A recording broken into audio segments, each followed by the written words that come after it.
ఇచ్చారు, నాకు సబ్జెక్ట్ ఇచ్చారు. ఆ సబ్జెక్ట్లో నాకు చాలామంది వచ్చినారు. ఇటువంటివే బాధలు చూస్తే నాకు చాలా కష్టాలు అనిపించింది. నేను ఒక 200 జడ్జిమెంట్స్ ఇచ్చాను. ఆ 200 జడ్జిమెంట్స్ ఈ సబ్జెక్ట్ మీద ఇచ్చినవి ఏమిటంటే వాడికి సహాయం చేయండి, వాడికి ఇది చేయండి, అది చేయండి చెప్పడమే నా ఆలోచన.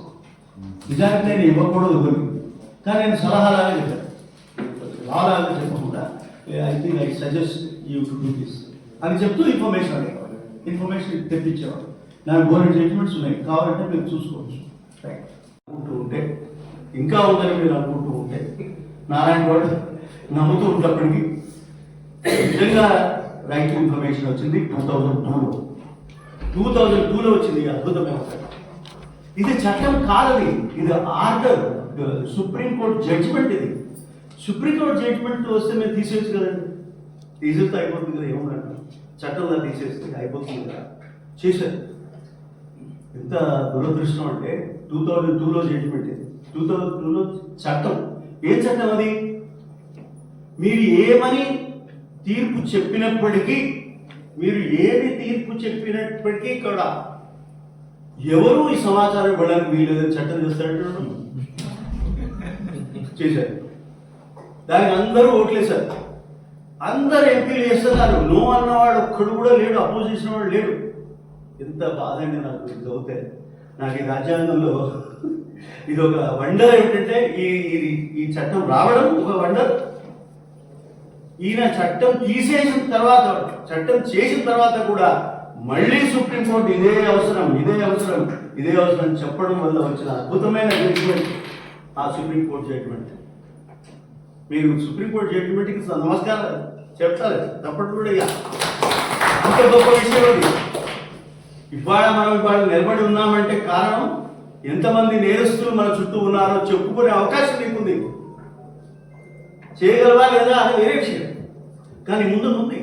So a fantastic judgment came up and based on the rejecting the act, ఆ యాక్ట్ తీసేసి ఇంకొక యాక్ట్ తీసుకోవాల్సిన పరిస్థితి ప్రభుత్వం మీదకి వచ్చింది. వస్తే ఈ చట్టం ఇవాళ నిలబడింది, ముందర నిలబడింది. నేను ఆర్టీఐ గురించి మాట్లాడడానికి ముందు ఈ ఆర్టీఐ గురించి మాట్లాడడం చాలా అవసరం అని నా అభిప్రాయం. అందుకని ఆర్టీఐ గొప్పదని చెప్తున్నాను. ఇక దేశమంతా కోరుకుంటున్నది, ప్రజలందరూ ఎదురు చూస్తున్నది భారత రాజ్యాంగాన్ని ఎట్లా కాపాడుకోవాలి. రాజ్యాంగాన్ని కాపాడుకుంటేనే అది మనల్ని కాపాడుతుంది అనేటువంటి భావన ఇవాళ భారతదేశం అంతటా ఉన్నది. ఎప్పుడైనా సరే ఎందుకు మనం రాజ్యాంగాన్ని కాపాడుకోవాలనే ఉద్యమం, లేదా రాజ్యాంగాన్ని కాపాడుకోవడం కోసం ఎందుకని తప్పిస్తున్నామంటే రాజ్యాంగ అణచివేత అనేది జరుగుతుంది. శ్రీధర్ గారిని ఫోన్లో అడిగినప్పుడు వారు అనుకున్నారు, వారిని టైటిల్ పంపించమంటే కాన్స్టిట్యూషనల్ క్రిమినాలిటీ అన్నారు. నాకు కొంత ఆందోళన కలిగించింది. కాన్స్టిట్యూషన్ అనేది దానికి క్రిమినాలిటీకి పొందన ఉండదు. క్రిమినాలిటీ లేని సమాజాన్ని ఎట్లా ఆవిష్కరించాలి, జస్టిస్తో కూడిన సమాజాన్ని ఎట్లా ఆవిష్కరించాలి. Justice criminality, equality criminality, fraternity criminality ఇవన్నీ కూడా వ్యతిరేకపడదు. రాజ్యాంగం ఈ మూడింటికి ప్రధానమైనటువంటి ప్రాధాన్యత ఇస్తుంది. మరి క్రిమినాలిటీ ఎందుకు అనే ఉత్సుకత నాకు కూడా ఉండేది. వారు టెక్స్ట్ పంపించిన తర్వాత నేను ఆ టెక్స్ట్ చదవలేదు. ఎందుకంటే అసలు క్రిమినాలిటీ ఎంతో ఆయన చెప్తే బాగుంటుంది, మనం ముందే తెలుసుకోవడం వలన ప్రెజుడిస్ అయ్యే అవకాశం కూడా ఉంటుంది. ప్లస్ దాని మీద ఒక అభిప్రాయం నాకు ముందుగానే ఏర్పడే అవకాశం ఉంటుంది. కాబట్టి నేను దాన్ని చూడలేదు. శ్రీధర్ గారు ఎప్పుడైనా సరే మరి ఇందాక చెప్తున్నారు, మా పరిచయం దాదాపు 40 సంవత్సరాలు, 4 దశాబ్దాల నుంచి అదే ఫ్రెండ్షిప్తో మా జర్నీ కొనసాగుతుంది. నాకు గర్వంగా కూడా ఉంటుంది. నేను వారు ఉదయంలో కలిసి పనిచేశాం. నేను డెస్క్లో ఉన్నాను, వారు రిపోర్టింగ్లో ఉన్నారు. ఆ రోజు నుంచి ఈ 4 దశాబ్దాల్లో చాలా మంది మనుషులు మారిపోతారు. Issues that matter to the society. As a former Central Information Commissioner, he has played a very important role in strengthening transparency and protecting the citizens' right to know. Professor Madhapushi Sridhar Garu has served as a professor at leading institutions including Nalsar University of Law, and is currently the Professor School of Law, Mahindra University. He is also a prolific author, having written extensively in both English and Telugu on constitutional governance, the judiciary, media ethics, and RTI, legal literacy. But beyond his positions and achievements, what stands out is his commitment to making the law understandable and accessible to everyone, that is students, citizens, and even those who feel distant from legal discourse. He has an extraordinary ability to connect constitutional values with real life, and that is why his voice carries so much relevance today. For us as a university community, having Professor Madhukrishna Sridhar Garu here is a privilege. His presence reminds us that education is not only about learning concepts, but about understanding our responsibility as a citizen and appreciating the democratic foundations that holds our country together. Sir, we are really honored for your presence with us today morning, and I welcome you once again, and we are eagerly waiting to hear you. Thank you one and all.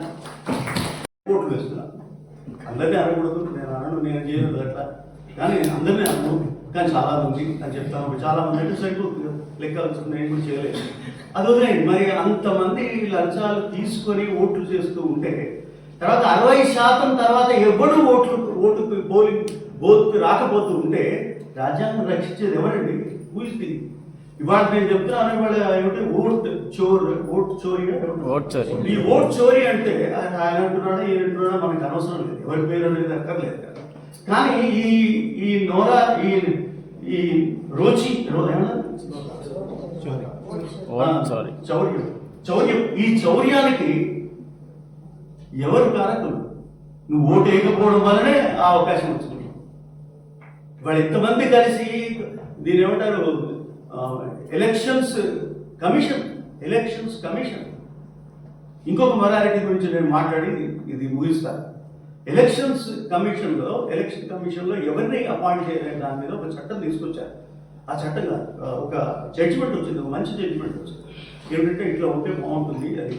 ఆ judgement బాగుంది, చాలా బాగుంది. వెంటనే parliament దీన్ని మార్చేసింది. పూర్తి మార్చేసింది. ఏమిటంటే మాకు ఇష్టమైన వాడిని మేము సెలెక్ట్ చేసుకుంటాము, వాడే మా ఎలక్షన్ కమిషనర్ అవుతారు. ఇప్పుడు అవుతున్నారు కదా, వాడే ఉన్నారు, ఎటువంటి ఎలక్షన్ కమిషనర్లే ఉన్నారు. ఇక మొరాలిటీ ఎక్కడ ఉంటుంది? క్రిమినాలిటీని సృష్టించిన, క్రిమినాలిటీకి ఉన్న వ్యక్తులనే ఎలక్ట్ చేసే, ఎంపిక చేసే ఒక చట్టాన్ని తయారు చేసిన తర్వాత ఇది చట్టం ప్రకారంగా ప్రజాస్వామ్యం ప్రకారం మీకు చట్టం వస్తుందన్న మొరాలిటీ ఉందా? ఒక మాట చెప్తాను, ఇంకొక మాట. అప్పుడు ఏమన్నారంటే బాండ్స్ ఉన్నాయి కదా, ఎలక్షన్ బాండ్స్ ఏంటంటే ఏ బాండ్స్ అంటే నాకు అర్థం కాదు. వాట్ ఎవర్ బాండ్స్, కొన్ని వందల కోట్ల రూపాయలు కలెక్ట్ చేసి ఇది చెల్లదు అని సుప్రీంకోర్టు చెప్పింది. బ్రహ్మాండం, చాలా బాగుంది, అదృష్టం. కానీ ఏమన్నారు, ఈ డబ్బు వాపసు ఇవ్వండి అనేవాళ్ళు ఎవరు లేరు. ఇన్ని కోట్ల డబ్బు అది తీసుకుని వాడుకుంటున్నారు హాయిగా. మళ్ళీ ఎలక్షన్స్లో గెలవడానికి ఏర్పడుకుంటున్నారు, అన్ని ఏర్పాటు చేసుకుంటున్నారు. Where is morality, where is criminality? ఈ క్రిమినాలిటీ గురించి చెప్పడానికే నేను ఈ టాపిక్లో మాట్లాడుతున్నాను. దయచేసి చూడండి, what is the kind of criminality. ఇక ఒక కాన్స్టిట్యూషన్ ఆఫ్ ఇండియా గురించి ఒక 2-3 మాటలు మాట్లాడుకునిస్తాను. ఏమిటా కాన్స్టిట్యూషన్ అంటే ఏమిటి, అందులో ఏముంటుంది కాన్స్టిట్యూషన్లో? మీకు ఐపీసీ తెలుసా? ఇండియన్ పిల్లలు కూడా అందరికీ తెలుసు. ఇప్పుడు దాన్ని మార్చేశారు, 2023లో మార్చేశారు. ఏదో చేశారు, దాని పేర్లు మార్చేసారు, మొత్తం కొన్ని పేర్లు మార్చారు అంతే, అదేం చేసిందే లేదు. ఒకవేళ సవరించిన పార్ట్స్ ఏమైనా ఉంటే అవి భయంకరమైన నియమం. ఆ భయంకరమైన నియమాలతో ఇప్పుడు మనం మీరు మాట్లాడతాం, చదువులే. అంటే ఈ ఐపీసీని ఒక అవకాశం ఏముందంటే, ఐపీసీలో ఒక శిక్ష వేసుకునే అవకాశం ఉంది. కానీ ఇండియన్ పీనల్ కోడ్ ఉన్న అవకాశం కాన్స్టిట్యూషన్ ఆఫ్ ఇండియాలో లేదు. అంటే ఏమిటి? కాన్స్టిట్యూషన్ ఆఫ్ ఇండియా మొత్తం క్రిమినాలిటీ ఉన్నప్పటికీ దానికి ఐపీసీ పవర్ లేదు. అక్కడ ఐపీసీ పవర్ కాన్స్టిట్యూషన్ ఆఫ్ ఇండియాకి లేదు. అంటే ఏమిటి? Entire constitution is a morality. Entire constitution is morality code. చాలా కష్టం మీకు అర్థం చేసుకోవడానికి, చెప్పడానికి. ఓ అవునా ఏదో ఉన్నట్టుంది ఇట్లా అంటున్నాడు ఎంఎస్ ఆచార్య కొడుకు ఇట్లా ఉంటాడు అంటే నేనేం చెప్పలేదు. కానీ it is please read it. ఇవాళ వచ్చిన జడ్జిమెంట్, మొన్న వచ్చిన జడ్జిమెంట్ 20 నవంబర్లో వచ్చిన జడ్జిమెంట్ చూస్తే ఏమంటాడు, మేము నెంబర్లు ఏదేంటి 3 నెలల్లో ఇవ్వండి అని అడిగితే ఇప్పుడు ఇది చట్టానికి వ్యతిరేకం అంటే ఇది మొరాలిటీ లేకపోవడం. సో ఇటువంటి రకరకాల మొరాలిటీ ఇష్యూస్ని మనం చర్చ చేసుకుంటే తప్ప రాజ్యాంగాన్ని రక్షించుకోవడానికి మనం అన్ని ప్రయత్నాలు ఆశించే ఊహించే మన ప్రజలకి రాజ్యాంగం అంతా చదివే ఓపిక, శక్తి, క్రమశిక్షణ అలవాటు లేదు కాబట్టి మీరు ఈ చివరి 10 వాక్యాలనైనా చదవండి అని చెప్పేసి దానిలో ఆ పీఠికలు రాశారు. ఈ పీఠిక యొక్క లక్ష్యం ఈ దేశాన్ని మేము సమానత్వం వైపు నడిపించడం. ఇది ఒక సోషల్ డాక్యుమెంట్, ఇదేదో లీగల్ డాక్యుమెంట్ కాదు. ఇది ఒక సోషల్ సామాజిక సమానత్వం తీసుకురావడానికి ఉద్దేశించినటువంటి ఒక ప్రణాళిక. ఐపీసీ కాదు, ఎవరిని ఎట్లా శిక్షించాలి అనేటువంటి రాజ్యాంగంలో నాకు తెలిసి ఎక్కడ ఉండదు. ఎవరిని ఎట్లా నడిపించాలని మాత్రమే ఉంటుంది. సరే, మనం ఫైనల్గా 3 అంశాలని పదే మాట్లాడుకుంటాం. ఏంటి ఆ 3 అంశాలు? నాకు కూడా శ్రీధర్ గారు లాగానే ఆ 3 అంశాల్లో స్వేచ్ఛ, సమానత్వం, సౌభ్రాతృత్వం అనేది ఎంతమందికి అర్థమైందో నాకు తెలియదు. అది డెలిబరేట్గా 75 సంవత్సరాల నుంచి అండర్ ప్లే చేసుకుంటూ దీన్ని ప్రత్యేకంగా పెట్టడానికి అంబేద్కర్ గారు చాలా పెద్ద సోషల్ రెవల్యూషనరీ ప్లాన్ చేసినాడు. చాలా ఆలోచన చేసినాడు. మిగతా అన్ని బయట దేశాల నుంచి తీసుకున్నాడు, బయట రాజ్యాంగం నుంచి తీసుకున్నాడు. మీరు బయట రాజ్యాంగం నుంచి తీసుకున్నారు కదా అంటే ఆయన చాలా క్లియర్గా చెప్పినాడు. ఆయన బౌద్ధ ధర్మం నుంచి తీసుకున్నాడు. సమత ఇవి వీటన్నిటిని నేను బౌద్ధం నుంచి తీసుకున్నాను. సౌభ్రాతృత్వం కూడా బౌద్ధం నుంచి తీసుకున్నాను. సౌభ్రాతృత్వం అంటే ఏంటిది? మనందరము అన్నదమ్ముల్లాగా ఉంటాము ఈ దేశంలో. ఇందాక చెప్పిన లాస్ట్ స్పీచ్లో అంబేద్కర్ సైకలాజికల్గా సోషల్గా ఈక్వాలిటీ రానంత వరకు ఈ దేశం బాగుపడదని చెప్పించింది. అట్లనే ఈ దేశం బాగుపడలేదు. ఎందుకంటే మనకు ఎకనామిక్ ఈక్వాలిటీ, సైకలాజికల్ ఫ్రీడమ్ అనేటువంటిది రాలేదు. సైకలాజికల్ ఫ్రీడమ్ రాలేదని నేను ఎందుకంటున్నా అంటే మన మనసు మన సమాజానికి అనుగుణంగా లేదు. మన మనసు మన ధర్మం ప్రకారము, ఇంకో ధర్మం ప్రకారము, ఇంకో ఆచారం ప్రకారం మాత్రమే ఆలోచిస్తాం. అట్లనే సౌభ్రాతృత్వాన్ని అందరూ ఫ్రీడమ్, ఈక్వాలిటీ, జస్టిస్ మాట్లాడుతున్నారు. ఈ 3 కాదు 4 ఉన్నాయి. దాంట్లో ఫ్రాటర్నిటీ కూడా ఒక ప్రధానమైన అంశం. అండ్ దాని గురించి ఒక సుదీర్ఘమైన విశ్లేషణ చేశాడు అంబేద్కర్. ఎందుకు ఫ్రాటర్నిటీ అనేది అవసరము అంటే ఆయన మొట్టమొదటి కోరుకున్నది ఏంటంటే ఆయన మామూలుగా బ్రదర్లీ కూడా సింపుల్ కూడా అనలే, సహోదరత్వం, ఉదరత్వం. ఒకే తల్లి కడుపులోంచి పుట్టిన వాళ్ళలాగా ఈ దేశ ప్రజలందరూ ఉండాలని కోరుకున్నాను. అన్ఫార్చునేట్లీ ఇండియాలో ఒకే తల్లి కడుపులో పుట్టినోడు కూడా వాళ్ళే కొట్టుకు వస్తున్నారు. అన్ఫార్చునేట్ ఇది అంటే ఈ కులాలు, మతాలు, ఈ జాతులు, ఇటువంటి ఒక మానసిక ధోరణి భారతదేశంలో ఉన్నంత వరకు క్రిమినాలిటీనే రాజకీయాలు, విశ్వవిద్యాలయాలుగా చదువుకున్నటువంటి వాళ్ళుగా, చదువు చెప్పేటువంటి వాళ్ళుగా మనం డెమోక్రటిక్ మొరాలిటీని పెంచితే కాన్స్టిట్యూషనల్ క్రిమినాలిటీని తగ్గించిన వాళ్ళు. కొన్ని వేదికల మీద కొన్ని విషయాలు మాట్లాడలేదు. కానీ భవిష్యత్తులో ఇటువంటి మేధావులు జ్యుడిషియరీ క్రిమినాలిటీ గురించి కూడా మాట్లాడాల్సిన పరిస్థితి వస్తుంది. అని ఆ రకమైనటువంటి ధోరణులు భారతదేశంలో వస్తున్నాయి. కంటిన్యూ కూడా చేస్తాం. దీన్ని కేవలం మన నైతికత, ఆ నైతికత కూడా ప్రజాస్వామ్య నైతికత మాత్రమే కాపాడుతుందని భావిస్తూ ఇంత మంచి లెక్చర్ని చాలా క్వశ్చన్స్ చేసినారు. చాలా అప్రిషియేట్. చాలా మంచి ఇదేలో చేసినారు. ఈ మధ్య కాలంలో అంటే మీరు కొంతమంది ఎస్సీ ఎస్టీలో ఉన్నారు కదా జైళ్ళలో అన్నారు. ఇది మనం కాదు, జడ్జిలు అంటున్నారు. అడ్వకేట్లు అంటున్నారు. సాయిబాబా అని ఒక గొప్ప మానవ హక్కుల కార్యకర్త చాలా కాలం జడ్జిలో అండా జైల్లో ఉండి చనిపోయాడు. ఆయన ఒక రిపోర్ట్ ఇచ్చాడు. ఎస్సీ ఎస్టీలే జడ్జిలో ఉండడం కాదు, జడ్జిల్లో కూడా మనధర్మ శాస్త్రం అమలవుతున్నది. లాబెటరీస్ కడిగే వాళ్ళందరూ ఎస్సీలు, ఊడ్చే వాళ్ళందరూ ఎస్సీలు, పొద్దుగా లేచి పేపర్ చదువుకునే వాళ్ళు బ్రాహ్మణులు, వాళ్ళు కూడా ఖైదీలు. ఈ విషయాన్ని ఆయన చాలా సుదీర్ఘంగా రాశాడు. సుప్రీంకోర్టు కూడా దాన్ని పరిగణలోకి తీసుకుంది. ఇదేమీ అక్కర్లేదు, మీకు ఆసక్తి ఉన్న స్కాలర్లు కూడా ఉన్నారు కాబట్టి మీరు వాళ్ళ జైలు ఇన్మేట్స్ ప్రొఫైల్స్ తీస్తే ఈ విషయం అర్థమవుతుంది. ఎవరెవరికి ఏ పనులు అసైన్ చేస్తారు జైల్లో. అంటే బయట ప్రపంచం ఎట్లా ఉందో జైలు కూడా అట్లే ఉంది. కానీ జైలు అట్లనే ఉంటుంది కదా మీరు అనడానికి లేదు. జైలు అనేటువంటిది శిక్షణా కేంద్రం కాదు, సంస్కరణ కేంద్రం. అట్లీస్ట్ జైల్లో అందరూ ఒకటి తీరు ఉంటారు జైల్లోనే, ఎందుకంటే అందరూ క్రిమినల్స్ అని మనం అనుకుంటాం. అక్కడ కూడా ఈ అసమానత అనేటువంటిది ఉన్నది. దేశం అంతటా అసమానత ఉన్నది. ఇది పోవాలంటే డెమోక్రటిక్ మోరాలిటీ అనేటువంటి అంబేద్కర్ గారు చివరి చెప్తున్నారు. అంబేద్కర్ గారు ఇంకో మాట కూడా అంటారు, డెమోక్రసీ అనేటువంటిది ఇదేదో పుస్తకంలో ఉండే వర్డ్ కాదు, ప్రిన్సిపల్ కాదు, మీ జీవితంలో ఆచరించవలసినటువంటి విలువ అని. మీ జీవితంలో ఆ విలువ లేకపోతే మీకు డెమోక్రసీ గురించి చెప్పే అర్హత లేదు.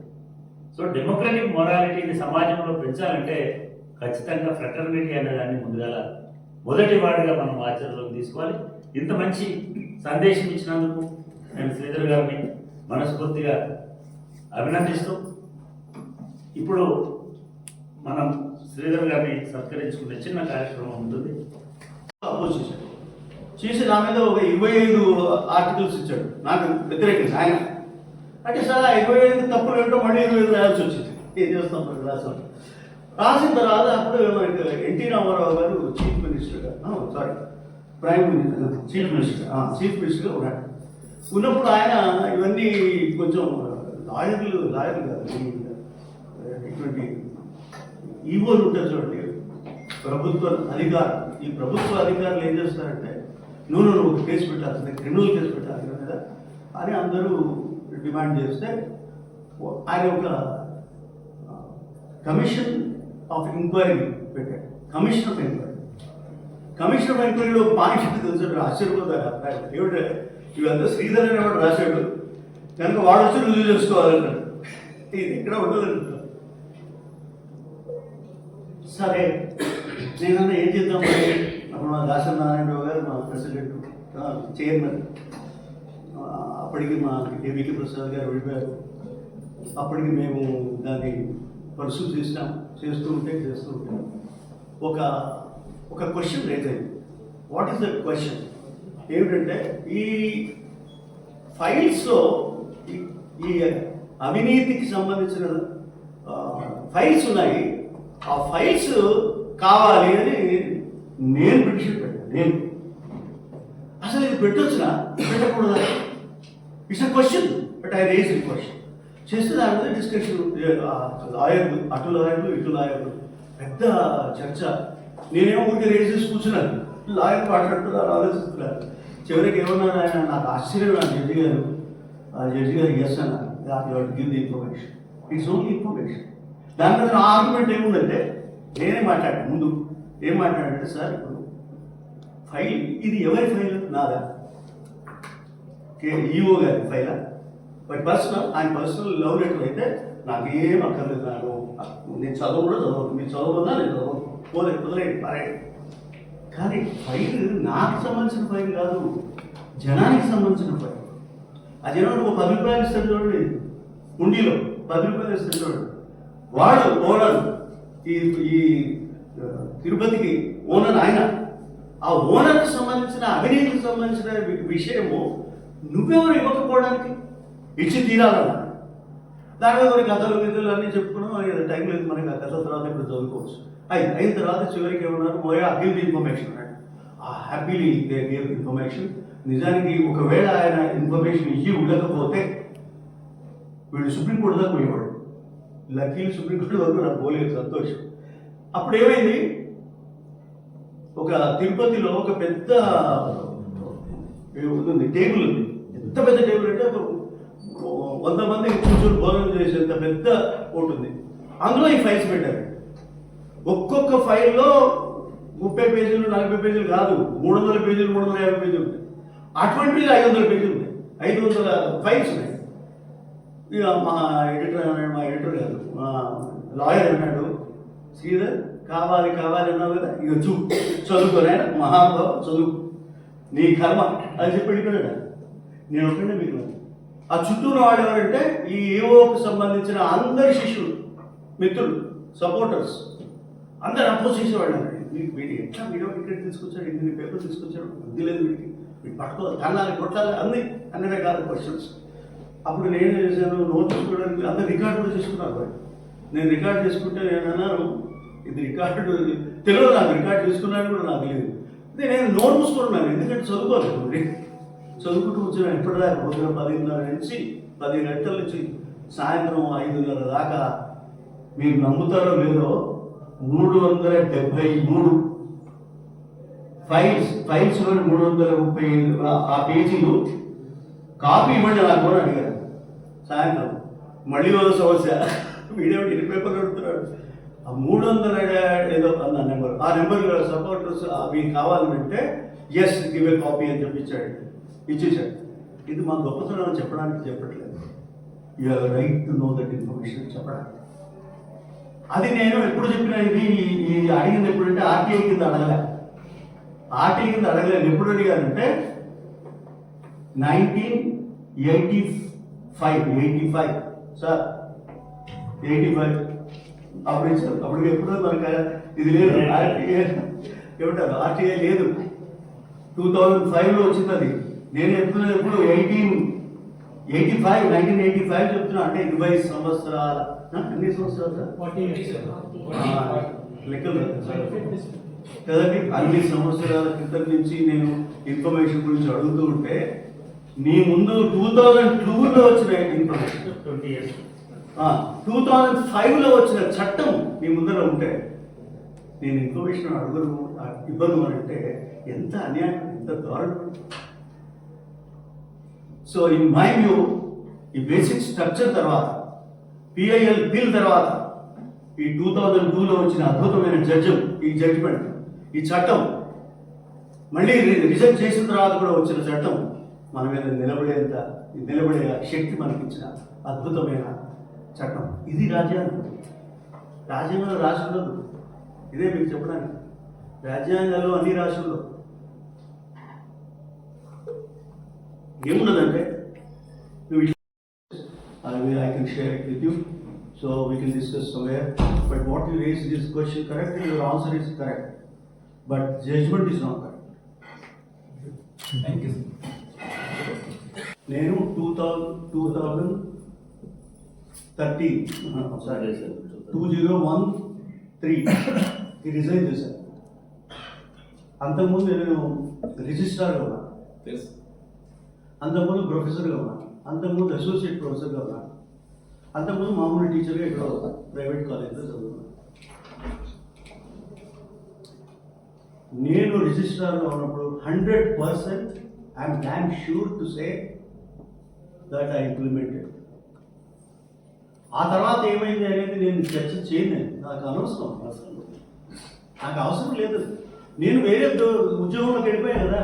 ఏ ఉద్యోగంలో ఉన్నానో తెలుసు కదా, సెంట్రల్ ఇన్ఫర్మేషన్ కమిషన్ వెళ్ళాను. ఆ తర్వాత మళ్ళీ వచ్చినప్పుడు నేను అప్పటికి లేదు కదా, రిజైన్ చేస్తున్నాను కనుక. నాకు రిజైన్ చేయడం ఇష్టం కదా.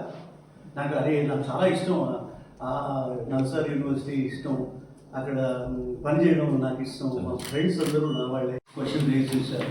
వాళ్ళు ఇంకా 5 సంవత్సరాలు వాళ్ళు హాయిగా కంటిన్యూ చేస్తారు. చేసిన తర్వాత మళ్ళీ పాత డబ్బులు వాపస్ ఇవ్వరు.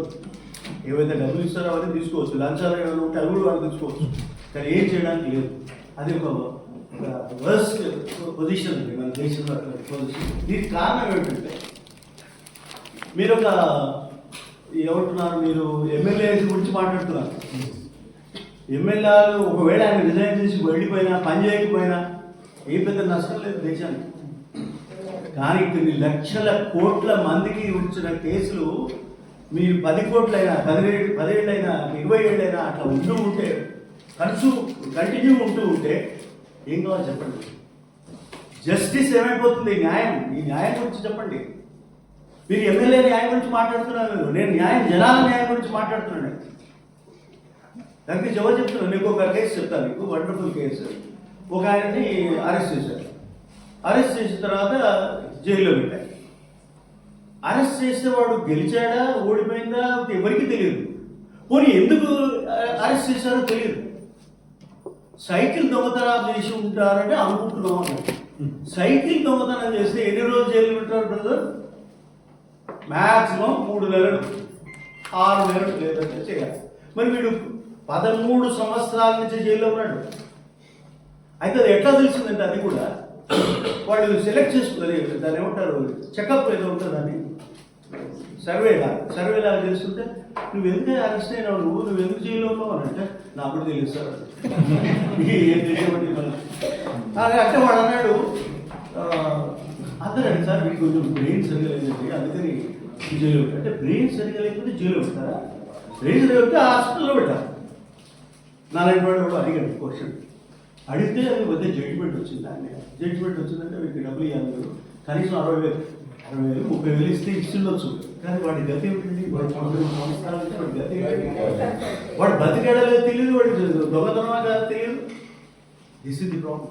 అది కూడా ఎవరికి తెలియక వాడు అంటాడు, ఏమంటారు అధికారి, జైలు అధికారి ఏమంటున్నాడంటే, సరే ఎప్పుడేదో తెలియదండి, నాకు కూడా తెలియదు, వచ్చినప్పుడు వాడు కంట్రోల్ చేస్తున్నావు, అన్నం పెడుతుంటే అన్నం పెడుతున్నావు, దిగు పెడుతున్నావు, ఇప్పుడు నడుస్తుంది. సమాజాన్ని ఎదుర్కోవడం కూడా ఎంత కష్టం. అనవసరంగా చెప్పండి, ఎంత చెప్పండి. ఏ ఎమ్మెల్యే గురించి మాట్లాడినా, ఇతని గురించి మాట్లాడుతున్నాను. దీని గురించి అంటే అందరూ ఏమంటే ఏమంటారు, అప్పీల్ చేస్తారు. ఇప్పుడు అప్పీల్ చేస్తున్నారు ఏమన్నా ఫిరాయించడం అప్పీల్ చేస్తారు. మళ్ళీ పోటీ చేస్తే గెలవండి. కానీ ఇటువంటి పని చేసిన తర్వాత 5 సంవత్సరాల దాకా రానియొద్దు, పదవిలోకి రానియొద్దు మళ్ళీ ఎవరైనా కానీ.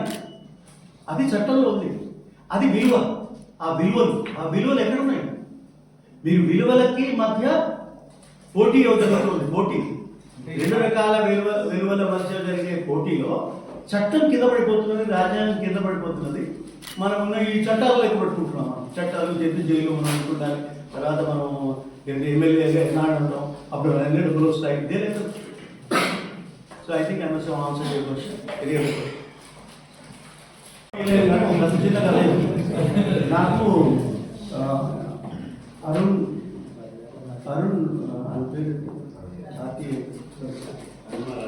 అరుణారాయ్ గారు ఒకసారి నల్సార్ యూనివర్సిటీకి వచ్చారు. వచ్చినప్పుడు మేమంతా దగ్గరగా మాట్లాడుతూ ఉంటే ఇటువంటి క్వశ్చన్ అండి, మీరు మిత్రమా, మీ పేరు కిరణ్ కుమార్ పాత్ర అటువంటి పాత్ర క్వశ్చన్ రేజ్ చేశారు.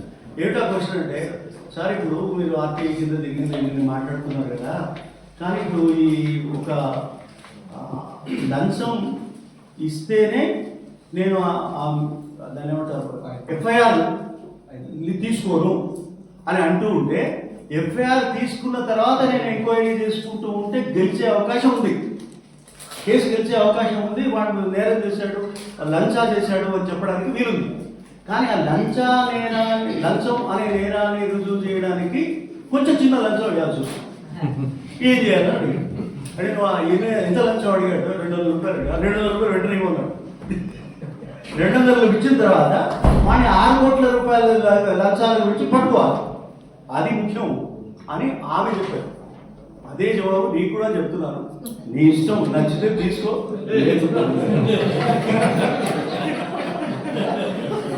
నాకు నచ్చింది, నీకు నచ్చితే మంచిది.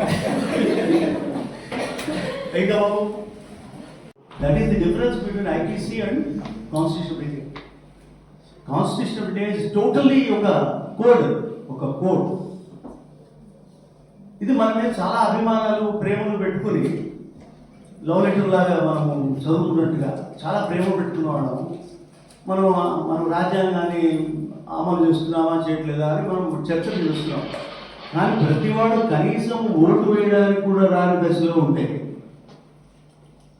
ఆ ఓట్లందరూ ఎట్లా వస్తున్నారో తెలియకుండానే ఇంకొక ప్రభుత్వం ఏర్పడుతూ ఉంటే, ఆ ప్రభుత్వం చేసే చట్టాల ప్రకారం నువ్వు వ్యవహరిస్తూ ఉంటే, కనీసం కోర్టులో కావాల్సినన్ని అధికారాలు న్యాయాధికారాలు ఉండాలని అనుకునే వాడే లేదా ఇక్కడ. ఏం చేయాలి చెప్పండి? So delay is the problem, pendency is the problem. Pendency is ఇప్పుడు వెస్టెడ్ ఇంట్రెస్ట్ ఉంది వాళ్ళకు. ఏ వెస్టెడ్ ఇంట్రెస్ట్ అంటే మనం పెండింగ్లో ఉంటే మంచిది ఆగి. ఇప్పుడు మన ఈ ఫిరాయింపు లాగా, ఫిరాయింపు ఎంత పోస్ట్ చేస్తే అంత మంచిది కదా మనకి. అట్లా ఆయన ఒక్కడికే కాదు, మొత్తం దేశంలో అట్లా ఉన్నది పరిస్థితి.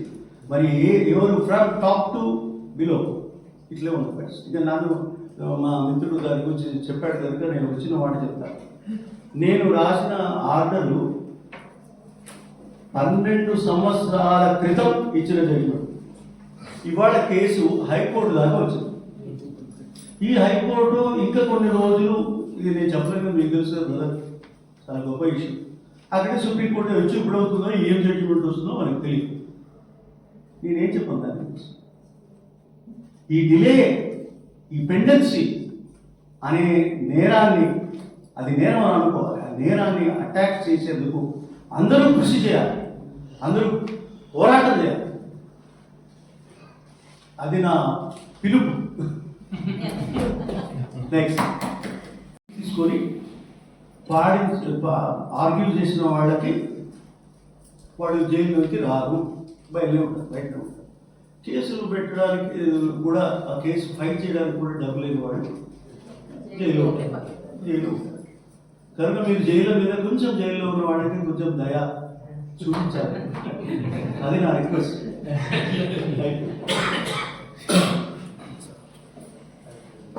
మనం క్రిమినాలిటీ గురించి మాట్లాడుతున్నాం. నేను క్రిమినాలిటీ గురించి మాట్లాడే ముందు డెమోక్రటిక్ మొరాలిటీ గురించి మాట్లాడుకోవాలని, ఆ పాజిటివ్ సపోర్టింగ్ అక్కడి నుంచి రావాలి అని నేను అనుకుంటున్నాను. ఎందుకంటే ఇది లేక, ఈ మొరాలిటీ లేకుండా, డెమోక్రటిక్ మొరాలిటీ లేకుండా కాన్స్టిట్యూషన్ ఏమి చేయలేదు. కాన్స్టిట్యూషన్ మొత్తం కాన్స్టిట్యూషన్ ఏమిటది? ఆ కాన్స్టిట్యూషన్ అంటే ఏమిటి? అది నీ మాటలకి ముందు నేను వారికి నమస్కారం చెప్పుకుంటూ అంబేద్కర్ గారు నమస్కరిస్తూ, అంబేద్కర్ గారి అభిమానిగా విద్యార్థిగా నేను, నాకేమనిపిస్తుందంటే, ఇవాళ చాలా చోట్ల చూశాను, ఇవాళ ఆ విగ్రహాలను చూసినాను. ఇక్కడ దాని ఇది కూడా రాశారు, దాన్ని ఏమంటారు, పీఠిక.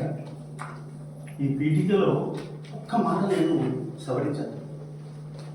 నేను అందరూ రాసింది కరెక్ట్, దాంట్లో ఏం డౌట్ లేదు. కొంచెం అటు ఇటు మాటలు మారవచ్చు, కానీ ఒక్క మాట మాత్రం మోస్ట్ ఇంపార్టెంట్ పదం నేను వాడాను. ఏమిటంటే న్యాయాల్ని అన్నాను. న్యాయాన్ని కాదు, న్యాయాల్ని. అంటే ఆ 4-5 kinds of justices should be available అని నా ఉద్దేశం. అంతవరకే నేను చెప్పదలుచుకున్నది. అందుకని ఈ బుక్లో ఉంది, నేను రాసిన ఈ మధ్యలో. I have to say that it was written on stroke, after stroke అనేది చాలా గొప్ప విషయం అని నా అభిప్రాయం. కనుక ఇది మీకు ఇస్తున్నాను. అది సెకండ్ ఎడిషన్ కూడా వచ్చింది. దాని ఎవరైనా చూడాలని నా ఆలోచన. ఇక ఒక కేసు గురించి తప్పకుండా మాట్లాడాలి. మొరాలిటీకి సంబంధించి ముందు క్రిమినాలిటీ గురించి చెప్పాలి. ఢిల్లీలో ప్రియాంబుల్ చదివినందుకు కేసు పెట్టారు. ఇది చదివినందుకు ఎంత ఆశ్చర్యం. ఇది అనడానికే భయంకరమైన విషయం. అరెస్ట్ చేసేసారు, జైలు పెట్టేస్తున్నారు, బెయిల్ ఇవ్వట్లేదు. అది ఢిల్లీకి పోవాల్సి వచ్చింది, ఢిల్లీ హైకోర్టుకి పోవాల్సి వచ్చింది. ఢిల్లీ హైకోర్టు కాదు, ఢిల్లీ కోర్టు పోవాల్సి వచ్చింది. ఢిల్లీ కోర్టులో అది పీఠీ చదివితే ప్రాబ్లం ఏముంది ఇందులో అని ఆమె అడిగింది. నాకు నమస్కారం చేయాలి, ఆ తల్లికి నమస్కరించాలి. మహాతల్లి ఆమె అంటే చాలా బాగా చెప్తున్నారు. నాకు వస్తాయి ఢిల్లీ నుంచి ఇక్కడికి వస్తాయి, వారిని ఇంటర్వ్యూ చేయాలని, వారిని ఇంట్రడ్యూస్ చేయాలని నేను కోరుతున్నాను మిమ్మల్ని. ఇక అంబేద్కర్ దారి చెప్తాడు మనందరికీ, ఇలా దారి చెప్తూ ఉంటాడు. నిజంగా దారి చెప్పేవాడు ఆయన ఒకడే, ఇట్లా దారి చెప్తాడు. ఆ చేతిలో ఇంకొకటి ఏదో ఉంది, ఏమిటంటే అది ఉంది, ఒక పుస్తకం ఉంది. ఏం పుస్తకం అంటే అది అంబేద్కర్ రాసిన, అంబేద్కర్ నిర్మాణం చేసిన అద్భుతమైన ఒక రాజ్యాంగం. రాజ్యాంగం మీ చేతిలో, మీకు తెలుసు, నాకు తెలుసు, రాజ్యాంగం చేతిలో ఉంది. అయితే ప్రాబ్లం ఏంటంటే ఈ రాజ్యాంగంలో పుస్తకంలో ఉన్న ఇట్లా పట్టుకొని నిలబడ్డ పుస్తకంలో, ఆ పుస్తకంలో ఏముంది, అది ఓపెన్ చేసేది ఎవరు, ఆ ఓపెన్ చేసి చదివేవారు ఎవరు, చదివి పాటించేవారు. ఇది బాగా మామూలుగా question. Celebration okay, everyday we are celebrating, 75 years celebrate చేసుకుంటున్నాం, ఇంకా సెలబ్రేషన్ చేసుకుంటాం, మరి ఇది కూడా పెట్టుకుంటాం, మన స్వాతంత్రం కూడా సెలబ్రేట్ చేసుకుంటాం, చేసుకోవాలి కూడా, కాదని నేను అన్నాను. కానీ దాన్ని అర్థం చేసుకోవాలి కదా, స్వాతంత్రాన్ని అర్థం చేసుకోవాలి, రాజ్యాంగాన్ని అర్థం చేసుకోవాలి, రాజ్యాంగాన్ని కనీసం చదువుకోవాలి. కనీసం వారి మొత్తం ఇంత లాభం ఉంటుంది కదా, అది చదవడం కష్టం మీరు అనుకుంటే కనీసం ఈ వీటి కదా చదవండి అని నేను రిక్వెస్ట్ చేస్తూ ఈ ఇంట్రొడక్షన్ లాగా మాట్లాడుతూ వస్తున్నాను. ఇందులో నేను ముఖ్యంగా అందరి పేరు మాట్లాడలేదు. పుష్ప గారు నమస్కారం, మా మిత్రుడు రెడ్డి గారు నమస్కారం, రిజిస్ట్రార్ గారు వారికి నమస్కారం, ఈ కార్యక్రమాన్ని ఏర్పాటు చేసిన మీ అందరికీ నమస్కారం. చాలా ప్రధానమైన అంశం, ఎందుకంటే మొరాలిటీ అని మాట్లాడుతుంటే ఇది మొరాలిటీలో ఉందా, మొరాలిటీని ఏ విధంగా మనం ఇప్పుడు కొత్త మాట ఏమంటే కాన్స్టిట్యూషనల్ మొరాలిటీ అంటున్నాం. కాన్స్టిట్యూషన్ మొరాలిటీ ఏంటంటే మళ్ళీ ఎక్కడ ఉండదు, కాన్స్టిట్యూషన్ ఎక్కడా ఉండదు, మొరాలిటీ ఉండదు, ఉండాలా ఉండదా? అక్కడి నుంచి మనం ఆలోచన చేసుకుంటూ వస్తే మనం ఈ కాన్స్టిట్యూషనల్ మొరాలిటీ నుంచి డెమోక్రటిక్ మొరాలిటీ దాకా వస్తాం. ఆ మొరాలిటీ దగ్గర మీరు కనుక పూర్తిగా అర్థం చేసుకోకపోతే కాన్స్టిట్యూషన్ క్రిమినాలిటీలోకి వెళ్ళిపోవచ్చు. Unfortunate situation. అసలు ఇంత భయంకరమైన మాట వాడకూడదని నాకే అనుమానం వచ్చింది ఆ రోజున, ఇది మీకు టైటిల్ తయారు చేసుకున్న తర్వాత. కానీ నిజంగా అది అవసరం. ఆ క్రిమినాలిటీ ఏమిటి, ఎందుకు వచ్చిందో అడగాలి, తెలుసుకోవాలి. రాజ్యాంగంలో రాసినప్పుడు, తయారు చేసినప్పుడు లేని కొన్ని అంశాలు వచ్చినాయి, చాలా గొప్ప అంశాలు వచ్చినాయి, ఆశ్చర్యమైన అంశాలు వచ్చినాయి. అందులో మొట్టమొదటి పాయింట్ నేను కోట్ చేయాల్సింది ఏంటంటే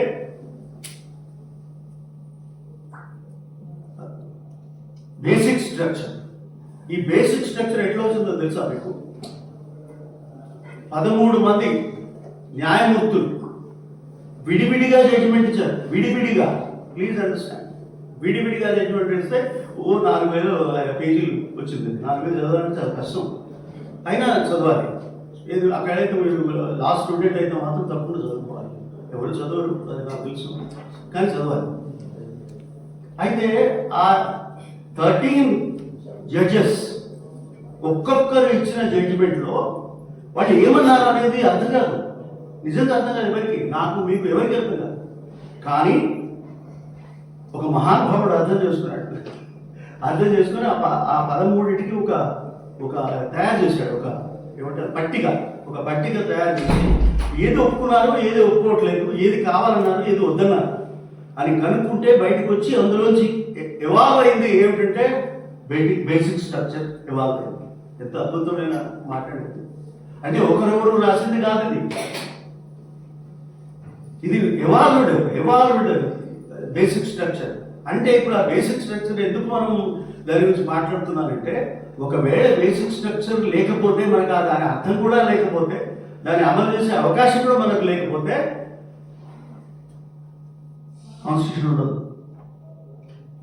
కాన్స్టిట్యూషన్ ఉండదు అంటే ఇవాళ మనం అర్థం చేసుకోవాల్సిన సబ్జెక్ట్ ఇది. ఇవాళ కూడా మీరు ఏమాత్రం మన రాజ్యాంగం ఉందని మీరు అనుకుంటూ ఉంటే, నేను కూడా నమ్ముతున్నాను, కొంత ఉందనే నమ్ముతున్నాను, మీరు కూడా నమ్ముతున్నారు, అంత నమ్మాలి కూడా. ఎందుకంటే రేపు పొద్దున మళ్ళీ మనం మార్చుకోవచ్చు. ఒకవేళ తప్పు చేసే వాళ్ళు ఏమైనా తప్పులు జరిగితే రేపు మళ్ళీ మార్చుకునే అవకాశం మన చేతిలో ఉంది. ఆ చట్టంలోనే ఉంది, ఆ రాజ్యాంగంలోనే ఉంది. మరి ఆ రాజ్యాంగంలో ఉన్న ఆ గొప్ప లక్షణం ఏమిటంటే బేసిక్ స్ట్రక్చర్, మౌలిక స్వరూపం చాలా గొప్ప పదం అది. మౌలిక స్వరూపం, దాన్ని గుర్తుపెట్టుకోండి, మౌలిక స్వరూపం అని. ఆ మౌలిక స్వరూపాన్ని కనుక మీరు దెబ్బతీస్తూ వస్తూ ఉంటే ఇంకా ఏముంటుందండి? క్రిమినాలిటీ ఉంటుంది, మొరాలిటీ ఉండదు, కాన్స్టిట్యూషన్ మొరాలిటీ ఉండదు, క్రిమినాలిటీ మాత్రమే ఉంటుంది. ఇది ఈ టైటిల్ నేను మాట్లాడుకునే అవకాశం తీసుకున్నాను. సరే, దీనికి ముందు నేను ఒక మాట చెప్పాను. ఇది బేసిక్ స్ట్రక్చర్ నుంచి మనం ఎట్లా బయటకు వచ్చాం, దాని నుంచి ఎట్లా వాడుకున్నాం, దానివల్ల ఎంత ఉపయోగం మనకు వచ్చిందంటే పిల్స్ అండి. పిల్ అనే ఒక అది విప్లవం, అది పిల్ అనేది ఒక విప్లవం అండి నా ఉద్దేశంలో. మీరు నోట్ చేసుకోవాలని నా ఉద్దేశం. పిల్స్ ఇది గొప్ప వ్యవహారం. ఆ పిల్ ద్వారా ఏమవుతుందంటే ఎన్నెన్నో క్వశ్చన్స్ చేయాల్సిన అవసరం వచ్చింది. ఎన్నెన్నో సమానమైన మంచి తీర్పులు వచ్చే అవకాశం ఉంది, వచ్చినాయి కూడా. ఇంతకుముందు కొందరు మిస్యూజ్ చేస్తున్నారంటారు. ఎస్, మిస్యూజ్ చేస్తున్న వాళ్ళు ఉన్నారు, తెలుసు. కానీ మనం how to be tackle with it అని మనం ఆలోచించుకోవాలి. ప్రతిదీ మిస్యూజ్ చేస్తారు, but it can be use, it can be చాలా ప్రాపర్లీ యూజ్, అద్భుతంగా యూజ్ చూస్తున్నారు. కనుక ఒక మాట చెప్పాలి, దాని గురించిన ఒక కథ చెప్పాలని, కథ అంటే కథ కాదు, నిజం చెప్పాలని నేను ముందు ఉన్నాను. ఒక ఇద్దరు మహానుభావులు ప్రొఫెసర్స్ ఉన్నారు, ఐఐఎంలో చదువుకునేవాడు, పాఠాలు చెప్పేవాడు. వాళ్ళిద్దరు ఒక ఆయన చెప్పి, నా పేరు సరిగా ఇబ్బంది, నేను చూసి చెప్తాను పేరు. రెండు చాలా గొప్ప పేర్లు అండి, గొప్ప వ్యక్తులు. ఏమండి ఎవరైనా చెప్తారు?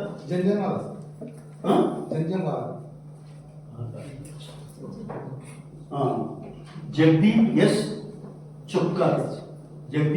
చుక్కర్. ఇంకొక ఆయన త్రిలోచన్ శాస్త్రి. ఈ ఇద్దరు ఏం చేశారంటే, ఈ ప్రొఫెసర్స్ ఒక కొత్తగా ఆలోచన మొదలుపెట్టారు.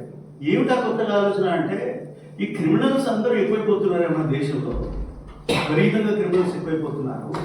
ఈ క్రిమినల్స్ని శిక్ష వేయడానికి ముందు, శిక్ష వేస్తే పర్వాలేదు, శిక్ష జైల్లోనే ఉంటారు, బాగుంది.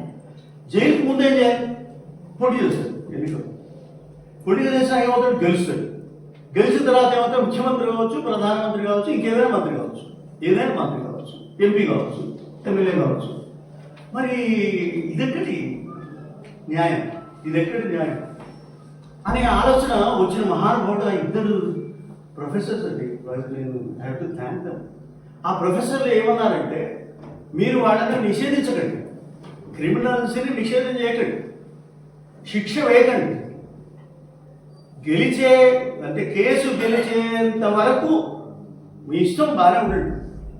కానీ ఒకటే కావాల్సింది ఏంటంటే, ఆ ఇన్ఫర్మేషన్ మాకు ఏమి చాలు, సింపుల్ ఇన్ఫర్మేషన్. నువ్వు ఎక్కడెక్కడ నేరాలు చేసావో చెప్పు.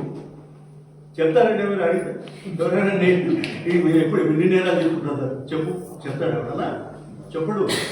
కనుక ఏమన్నాడంటే, కోర్టుకి వెళ్ళి పిఐలు వేసి, ఢిల్లీలో వేసి ఏమంటున్నారంటే, నాకు వాడికి ఏమి శిక్ష లేకండి, ఇన్ఫర్మేషన్ ఏంటి చాలు. ఆ దాంతోపాటు 3 అంశాల గురించి చెప్తున్నాడు. ఒకటి క్రిమినాలిటీ, 2 ఫైనాన్షియల్ సిచ్యువేషన్, అండ్ 3 ఏమిటంటే ఎడ్యుకేషన్ అండి. Education, please understand, education. నువ్వు ఏం చదువుకున్నావు చెప్పు, అక్కర్లేదు, నువ్వు చదువుకోలేదు అని చెప్పండి, పోనీ పర్వాలేదు. నేను 4th క్లాసే పాస్ అయ్యాను చెప్పండి, నాకేం ప్రాబ్లం లేదు. ఆ నిషేధం ఏం లేదు. నిజంగా చాలామంది ఈ డిగ్రీలు లేకుండా బాగా చదువుకోలేదా, రాజ్యాలు నడపలేదా? ఈ చదువుకుంటేనే వచ్చిందా రాజ్యాంగం అంతా అని చెప్తూ, నువ్వు మాత్రం ఏదో ఒకటి చెప్పు, ఏంటి ఎంతవరకు చదువుకున్నావు, ఎంతవరకు చదవలేదు అని చెప్పండి అడిగారండి. ఎంత ప్రమాదం అండి కదా, ఇటువంటి ఇన్ఫర్మేషన్ అడుగుతారా? మోస్ట్ డేంజరస్ ఇన్ఫర్మేషన్ అంట, డేంజరస్ ఇన్ఫర్మేషన్. నేను అనలేదు, మొత్తం అన్ని పొలిటికల్ పార్టీస్ అపోజిషన్, అన్ని పొలిటికల్ పార్టీస్ 1999 మాట చెప్తే, ఆయన జడ్జి గారు బ్రహ్మాండ సారీ ఉన్నారు, మహానుభావుడు గారు అన్నాడు, ఆయన పీపీ రావు మనవాడు వరంగల్ వాడు, వరంగల్ కాదు, హైదరాబాద్ ఇక్కడి నుంచి వచ్చిన వాడు, ఆంధ్రప్రదేశ్ నుంచి వచ్చిన వ్యక్తి, బ్రహ్మాండమైన స్పెషలిస్ట్ ఆయన దీంట్లో, కాంపిటీషన్ మీద గొప్ప స్పెషలిస్ట్. నేను కూడా ఈ నల్సార్లో మీ ముందు నిలబడడానికి కారణం ఆయన. ఎట్లా కారణం అంటే సెలక్షన్లో నన్ను సెలెక్ట్ చేస్తున్నాడు. అటువంటి మహా వ్యక్తి ఆయన బ్రహ్మాండంగా ఆర్గ్యూ చేస్తాడు, చాలా బాగా చెప్తాడు, వివరణ చెప్తాడు. ఆయన ఆర్గ్యూ చేసినాడు. ఏం ఆర్గ్యూ చేసినాడు? ఏడీఆర్ ఆర్గ్యూ చేసినాడు. ఆల్టర్నేటివ్ కాదు, ఏమంటారు ఏడీఆర్ ఏమంటారు? ఎవరు? డిస్ప్యూట్ రిజల్యూషన్ ఆల్టర్నేటివ్ కాదు, అందుకే చెప్తారు. అటువంటి పదాలు నాకు పేర్లలో ఒక ఇబ్బంది అవుతుంది. అయితే ఏడీఆర్ అని డిస్ప్యూట్ రిజల్యూషన్ కాదు ఇది ఓకే పోనీ.